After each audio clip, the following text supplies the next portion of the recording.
Daripada Abu Hurairah radhiyallahu anhu, maka daripada Nabi sallallahu alaihi wasallam, kata Nabi, akhir zaman akan lahir segolongan manusia. Nabi tak sebut jenama manusia. Dia sebut segolongan manusia yang nak kedudukan, yang nak pangkat darjat, yang nak kekayaan, sanggup jual agama.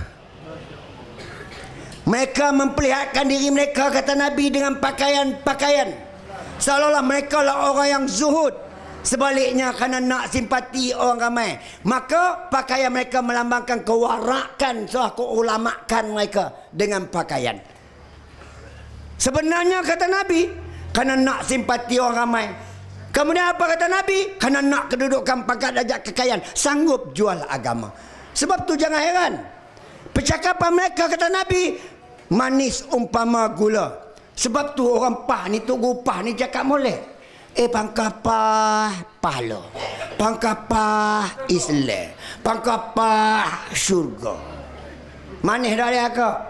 Manis. Kata Nabi, hati mereka, kata Nabi, jahat umpama serigala. Pasal apa Nabi kata jahat?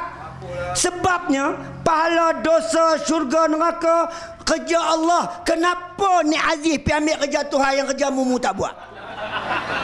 Ini kerja orang jahat.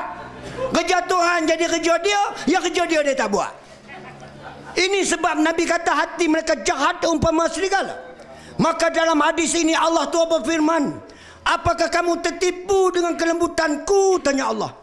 Apakah kamu berani berbohong kepada aku? Tanya Allah. Demi kebesaranku, aku bersumpah akan menemukan fitnah di kalangan mereka, sehingga alim ulama mereka menjadi bingung dengan fitnah tu. Tu yang duk berbalah dalam ulama PAS tu, kerana dek sumpah Allah, kerana mereka memperalatkan agama.